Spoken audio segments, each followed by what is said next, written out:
Welcome, everybody, to Taking Control of the ADHD podcast. I'm Pete Wright. There's Nikki Kinzer. Hello, everyone. Hello, Pete Wright. Hello, Nikki Kinzer. How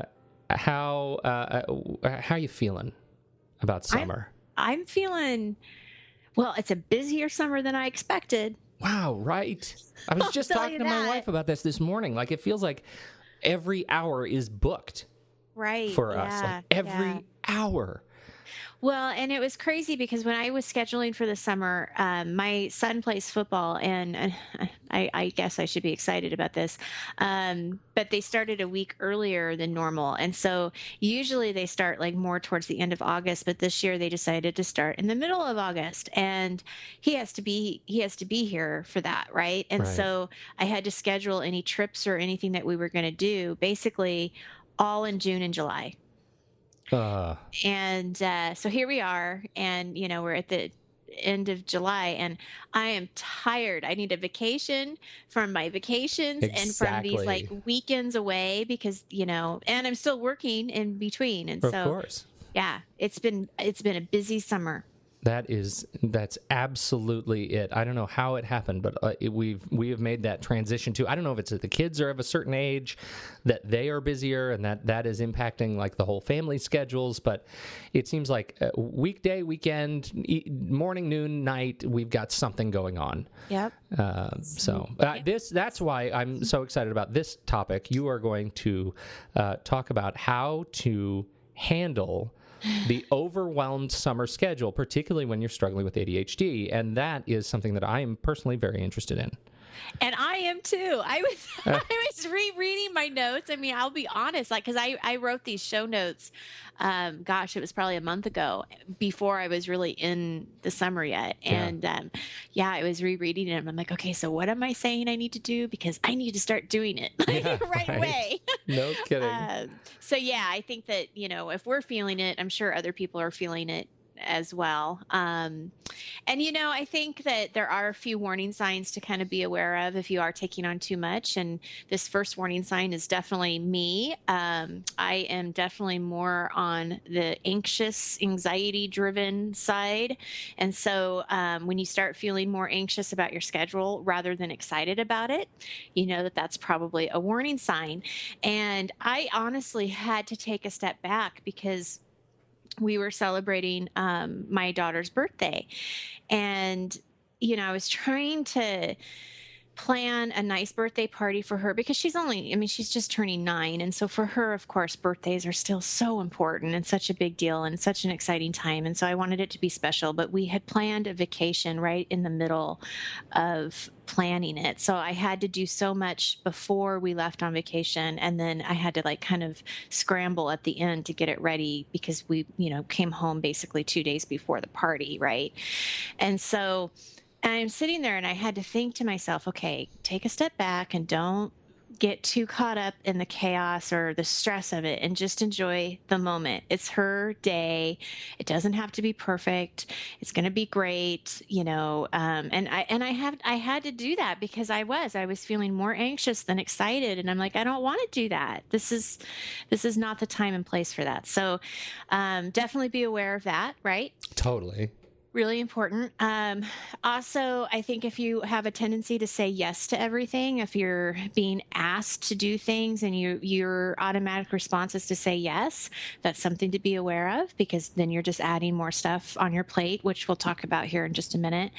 And I think another warning sign to think about is, if you do think you have the time to do something, but then you realize that you don't, and you've already promised something to someone else, and this panic kind of starts to set in, and you start worrying if you're going to disappoint someone, or are you giving up something that you would rather do? I mean, it's just all of that kind of, it kind of boils back down to that anxiety feeling that many of us feel. Okay, so totally.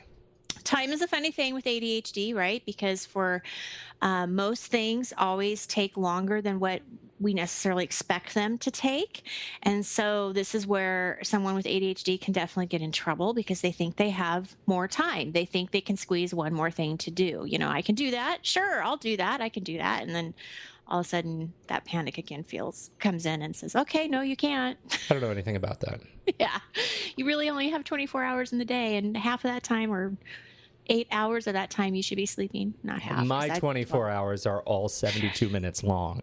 Yeah, right? Whew. Okay, so what do we do? Yes. This is important, and this is what I had to reread today.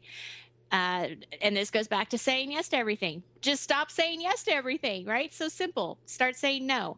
And really how to do that is if someone asks you to volunteer or asks you if you want to like go camping this weekend with them or whatever, I guess not don't, but try to wait before you give a response. So pause for a moment and let them know that you'll get back to them later, that you need to check your calendar, you need to check with your family, whatever it is.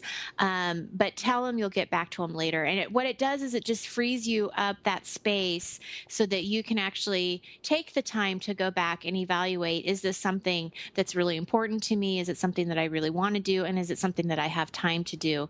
And just, waiting to say yes can make a big difference. And that can take some practice too, because it's very easy to be impulsive and just say, oh, sure, right? Which is what we talked about just a minute ago. It's the mandatory waiting period for scheduling. Yes. You have to have a mandatory waiting period. I love that. Yes, absolutely. So when you do schedule meetings or events, say that something does come up and it is important to you, then what we want to do is avoid scheduling anything back to back. You got to give yourself a little bit of buffer room. This allows you to be distracted because you know that is probably going to happen. It allows for traffic. It allows basically just for you to not have that anxiety, panic feeling when you're rushing into a meeting, from another meeting, because you need to have that little breathing space to kind of, gather yourself back together and, okay, now where am I? Center yourself. Where am I going? Well, and that ends up being one of the biggest complaints you hear from people who, who work the office job, right? Is, oh my gosh, we have meetings and then we have meetings about meetings and they're back to back and I never have time to breathe. Yes. And, on my own personal experience, I've learned it the hard way is that if I do schedule, I have in the past scheduled clients back to back. So, like an 8 o'clock, 9 o'clock, and 10 o'clock. Yeah. And what I have found is that the 8 o'clock, great, things are moving along. 9 o'clock, it's pretty good. But that third person, and I probably shouldn't admit this, but that third person, I'm like out of breath. I'm like, okay, I need to, and it's not from talking, but it's just my brain hurts, right? Right. You've been in these conversations and you're really thinking, and it's like I didn't give myself enough time to regroup. And so I've learned the hard way that I need to at least have 15 minutes in between appointments. Like I can't go just back to back. Oh, go ahead. Well, I was just going to add, I think there's another piece to that for me, which I learned from a dear friend and therapist. He's a psychotherapist, and he had the same comment. He said, when I first started out, I realized, I need more clients. I've got to pay back my medical bills. He's now been doing this for 12, 15 years, and he says, if it's the challenge is taking a client right after another is okay, but by the time you hit that third client, you have forgotten what you needed to do as an outcome of the first session, in terms of just making notes, in terms of whatever. And it takes 10 to 15 minutes to just sit down and say, this is part of what I owe that last meeting or that last session or that last client, is to sit down for 15 minutes and document what we talked about so I know what we have to do next. Mm-hmm. And that ends up being super important. If you are in a culture of meeting, you are doing a disservice to the early meetings by not scheduling time to decompress and figure out what is an outcome that you have to take on. You just forget. Yes, absolutely. Great point. So yes, that's scheduling those meetings not back to back, or like you said, giving ourselves a little bit of buffer room is going to be really important. Right. And that's one I'm taking to heart, believe me. Subtracting from your schedule. Now, this is something that you can do, and I know that sometimes people have a hard time with it because they may feel a little guilty if they've already said yes to something. But I think that sometimes we do have to do that, and it's okay if you're really overwhelmed and you're really feeling the chaos outside and inside, and you just need some time to be at home. It's okay to say no, even if you said yes before. And I have a perfect example. I was working with a client, and she had just moved to her new home, and she didn't have a lot of time to actually settle in yet. She had, there were still lots of boxes around, and she has ADHD, and she it was struggling with some things at work too. And so there was just a lot of stuff on her plate. And there was a weekend where her parents, or maybe her in-laws or something, I don't know, they wanted her to go to like some lake cabin and, spend the weekend with them. And she had already said yes. And then she actually on her own backed out and said, no, you know what, I think it'd really be best if I just stayed home. I need to move into my house. I need to have those 2 days just to, get some things settled. And that's okay. That's great. I mean, that was probably better for her mental health than actually going away. As wonderful as a cabin on a lake would be, she would have just been sitting there stressing about everything that was back at home. Totally. It wouldn't have done her any good. And so I think that coming back and really making that decision of what's best for me right now and for my family, it's okay to back out sometimes. Well, so. And that's the vacation from the vacation, we talk about. It's not, right. That's when it's not funny. Like there's a real impact. Yeah, absolutely. Okay, so my last tip is something that we have talked about a lot when it comes to time management, and that's that weekly and daily review of your schedule, making sure that you write out all of your appointments on your calendar.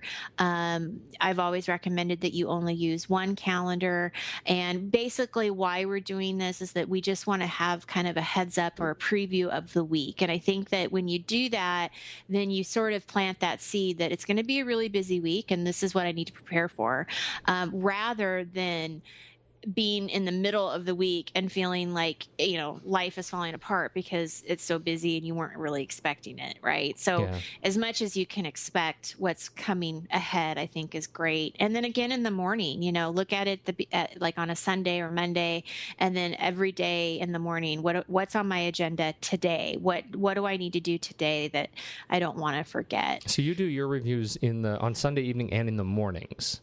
Yeah, I always do kind of a weekly review on Sunday, and it is not a weekly review that we have talked about like with GTD, right? With David Allen's weekly review. It's not all of that. I'm not checking or I'm not like looking into my email and all that. All I'm doing is looking at my calendar and looking at what is ahead of me. Yeah.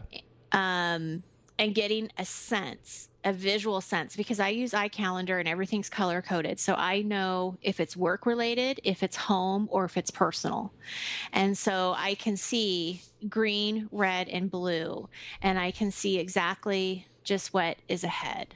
And then now because I'm in school, I have an orange for education, so I can see what classes I'm taking and stuff like that. But, yeah, and then I look again on Monday morning and look and see, okay, what am I doing today? Yeah. I started, and I don't know if there's what the benefit is. There was some, I can't remember, was it Hemingway or somebody who said, always stop writing when you have something else to say, right? Stop when you know what's coming next. And so I started doing my daily review at the end of the day, because I'm usually sitting down kind of figuring out what I did and entering, make sure I have all my billable hours in my system, make sure all my meetings are documented, et cetera. And then do my review for, hey, what am I doing tomorrow?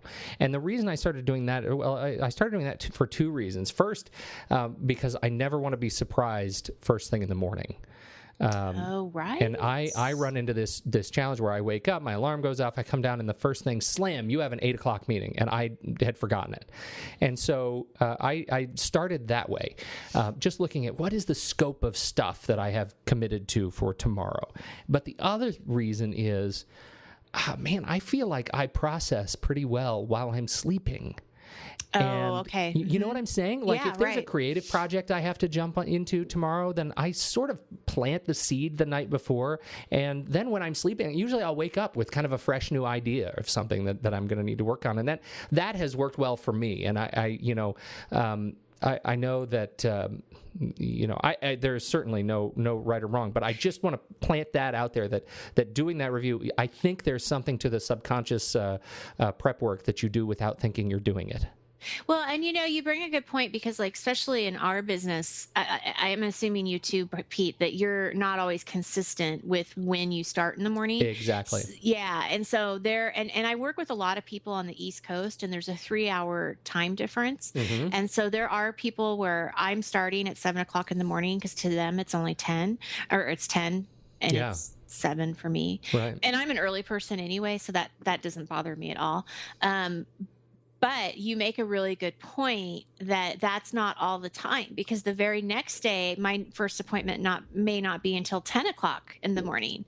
So just knowing that, and I know the first time I had the 7:00 morning appointment, I kept thinking, don't forget about the meeting. Don't forget about the meeting. Because it was so unusual for me to have it that early. And so, I think you bring up a really valid point, especially if you're a little inconsistent with, when you start. Yeah, it's just worth considering, in terms of just that prep work for me. And I think for the I don't know, it has helped me in dealing with some of the more ADHD tendencies that I have to, anything I can do to give myself a head start. Is a good thing. Is a good thing. Yeah. That's right. And that's what all of this is about, is trying to do best for you and your schedule and making that anxiety and chaos go away. That's right. Very good. What else you got? That's it. That's it? That's it. Fantastic. This is really useful for me. I'm so glad you put this topic on the calendar. I think hopefully it's useful for others too. Absolutely. You don't need to be overwhelmed. Let go of the stress this summer. Right. Let the sun feed you. That's the trick. I love the sun. I love the sun. Hey, everybody, you can find out more about the show at TakeControlOrganizing.com. You can subscribe for free in iTunes or Stitcher Smart Radio or, any place finer podcasts are served. And you can even listen to the show right online on our website if you want to do that. You can find us on Twitter and Pinterest and Facebook, all of those at Take Control ADHD. And you should join us for the discussion there. It'd be good to have you. I think that's it. On behalf of Nikki Kinzer, I'm Pete Wright, and we'll catch you next week on Taking Control, the ADHD podcast.